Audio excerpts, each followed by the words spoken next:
अम्मा सच कहती थी। आज मुझे एहसास हुआ है कि अम्मा का दुख क्या था। औरतों के दुखों की बात मत करो आशुम।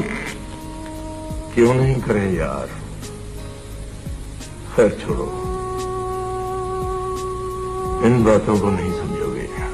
तुम मेरे यार हो आशुम। मेरा मशवरा है तुम यहां से चले जाओगे। गांव वाले कहेंगे तुम डर गए हो। कहने दो गांव वालों को, इससे क्या फर्क पड़ता है। फर्क तो नहीं पड़ता यार, फिर भी वैसे भी इस गांव में अब मेरा कोई काम नहीं रहा। क्या मतलब? मैंने गांव के सरकश लोगों के झूठे गुरूर को मिट्टी में मिला दिया है। वो मुझसे गिड़गिड़ाकर माफी मांग चुके हैं।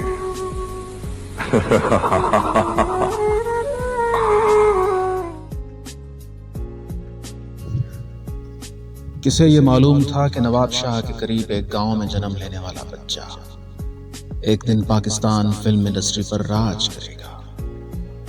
किसे ये मालूम हो न हो, मंसूर बलोच तो शोहरत की लकीर अपने हाथ में लेकर पैदा हुए थे। आज 3 मई है और आज से ठीक 29 साल पहले पाकिस्तान फिल्म इंडस्ट्री के आफताब और पाकिस्तान ड्रामा इंडस्ट्री के ये नामवर फनकार मंसूर बलोच लाहौर में इंतकाल कर गए थे। आज उनकी 29वीं बरसी मनाई जा रही है। मंसूर बलोच ने पाकिस्तान टेलीविजन के एक सिंधी ड्रामे इंक्वायरी ऑफिसर से अपने फनी कैरियर का आगाज किया था। ये सन 1974 की बात है। फिल्मी दुनिया के आफताब मंसूर बलोच ने 1944 ईस्वी में नवाब शाह के करीब एक छोटे से गांव बुछेरी में जन्म लिया था। इनका असल नाम तो सिकंदर बेग था, मगर फिल्मी दुनिया में उन्होंने मंसूर बलोच के नाम से शोहरत पाई। सन 1974 ईस्वी में उन्होंने अपने फनी सफर का आगाज किया और 1984 ईस्वी में ही पीटीवी पर नशर होने वाले ड्रामे दीवाने में हाशिम खान के शानदार किरदार पर उन्हें बेहतरीन अदाकार के अवार्ड से नवाजा गया।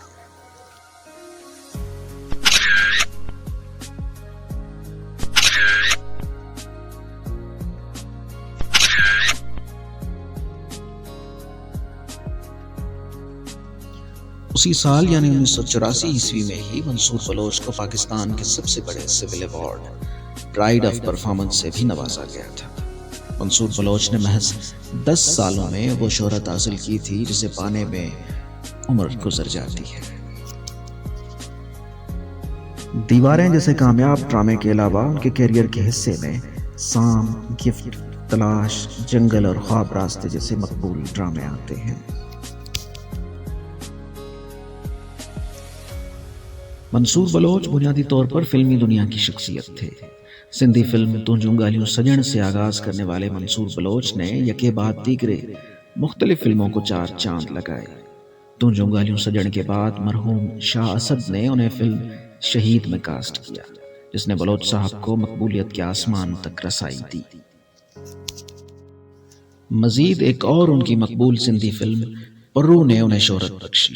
उसके बाद फिल्म दुश्मन और मलाखड़ों में भी उन्होंने शानदार किरदार अदा किए। सिंधी फिल्मों में अपनी अदाकारी का लोहा मनवाने के बाद बलोच साहब ने लाहौर स्टूडियो का रुख किया, जहां से उन्होंने फिल्म काली चोर, काला पानी, इंटरनेशनल गोरीले, हसीनों की बारात, जादूगर, मस्ती खान, लेडी कमांडो, सैलाब, इंतकाम और चट्टान जैसी मकबूल फिल्मों में अपनी अदाकारी के जौहर दिखाए। एक पंजाबी फिल्म जिद्दी गुज्जर उनकी आखिरी फिल्म थी, जबकि वो फिल्म बेचारों को मुकम्मल न कर सके और खालिक की हकीकी से जा मिले।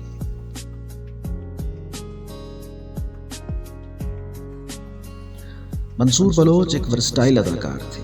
उनके साथ स्क्रीन शेयर करने का ख्वाब हर अदाकार सजाए फिरता था। बलोच साहब ने अपने 20 साला फनी कैरियर में दर्जनों किरदारों को अमर किया। उनके अदा किए गए तमाम किरदार यकीनन उन्हें ही जचते थे। मंसूर बलोच 3 मई 1994 ईस्वी को लाहौर में इंतकाल कर गए।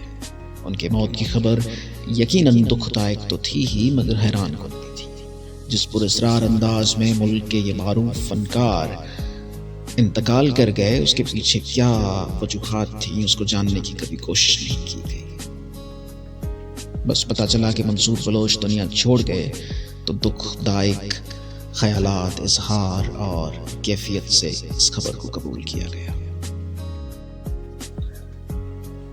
آج منصور بلوچ کی 29ویں برسی منائی جا رہی ہے۔ ہم انہیں ان کی برسی پر خراج تحسین پیش کرتے ہیں اور رہتی دنیا تک ایسے فنکاروں کی خدمات کو نہیں بھلایا جا سکتا۔